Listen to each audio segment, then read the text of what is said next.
Snow Treasure, Chapter 28. There he goes! After him! Peter had little chance to escape. Lieutenant Sitdown and almost his whole company were chasing him. But Peter knew these woods, and the foreigners did not. He hoped to cross the Snake above where it was narrower and take the ski trail up the mountain. In the forest above, he had a good chance to hide. But he was cut off before he could get upstream far enough to cross. The Germans spread out in a circle and blocked all points. Peter felt like a rabbit facing a pack of hounds. Rough arms were around him, and he fell to the ground. There was a tussle, and Peter all but succeeded in throwing off his captor. But the others came up, and he was one against many, a boy surrounded by men. There was nothing to do but submit. They dragged him to his feet. He fell in step with them. They were marching him off to their barracks. But the snowball trick had worked. He had succeeded in distracting the commandant. The outrage of being snowballed by a Norwegian boy was enough to make him forget the lesson he was giving Lovisa, showing her how the Norse would be treated by the German conquerors. And so he had not uncovered the gold that she had buried beneath the very snowman he was kicking. Yes, the snowball trick had worked. When Peter was led back to the place between the two fallen trees, he saw the commandant was leaving. The snowmen were still standing, and the children were filing out of the Snake.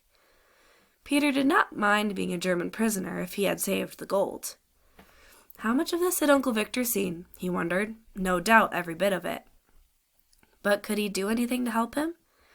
Frightened as he was, not knowing what was going to happen, he still didn't want any aid from Uncle Victor. His uncle's only concern was to get the gold out of Norway. If he did that, it was all that anyone could expect of him. But Uncle Victor wasn't the one to let a fellow down, Peter knew. He had always been ready to help before. But in a case like this, with so much, the money, maybe their very lives involved, Peter didn't think his uncle could do much. A soldier marched on his right and one on his left. Ahead and behind were others. When they reached the sentries, these sprang up, their rifles on their shoulders. So they were quite a little company when they turned into the barracks they had built before the fishing wharf. The heavy boots of the Nazis clumped in rhythm over the wooden boards of the barracks floor. Thump, thump, thump, thump, down a long hallway they pounded. Then they stopped. Peter was shoved into a box of a room no bigger than a clothes closet. A key was turned in the door. Then the thump, thump, thump of the soldiers as they left him alone in the twilight. He stumbled against something like a low shelf. It was supposed to be his bed, he gasped. There was a window at one end of the tiny room. It was barred. Through it he could see the beach, snow-covered to the very edge of the black lapping water. Through the snow the sentry stepped, up and down, his legs swinging straight out from his hips like those of a toy soldier around with a key. What were they going to do with him, Peter wondered. Would he be tried at a court-martial? Up past the window stepped up the sentry. Then he turned and followed his own footprints back into the direction he had come. Was it a serious offense to snowball a high German officer? Peter believed it was. It had something to do with order and respect for authority. Well, he didn't care how serious it was. They could shoot him if he liked. He was glad he had thrown that snowball. But still, he was horribly afraid. Would even the Germans put a boy to death? He couldn't be sure.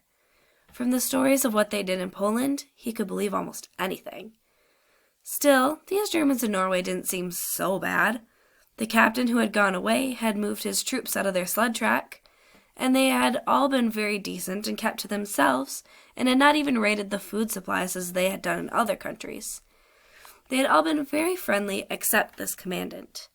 But even he had offered to have an orderly help Mrs. Lundstrom pull the sled on which Bunny and the others sat on thousands of kroner of gold.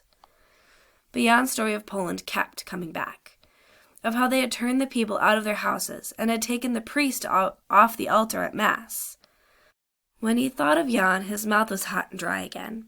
For whether or not he was in serious trouble for having snowballed the commandant, he knew he would be if it were known he'd seen the escaped Pole.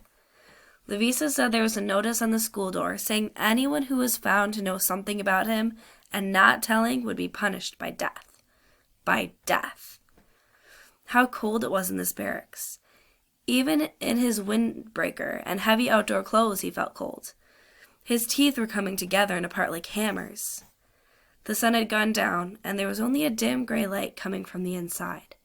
It seemed to be raining. Maybe that was why it got dark so early. Anyway, the northern afternoon was over. Outside it all seemed so wet and sad, down here by the fishing pier. After a time, a soldier came to the door. He brought Peter a deep dish of stew and some dark bread. The soldier spoke to him. "I come back to get your dish. Then I will take you to the commandant," he said in German. Peter couldn't eat. He tried to, but it was no use. Later there were footsteps in the hall. A key turned in the lock. The time was up. The soldier had come to take him to the commandant. He stepped into the cell. Even in the dim light, Peter could tell it was not the same soldier.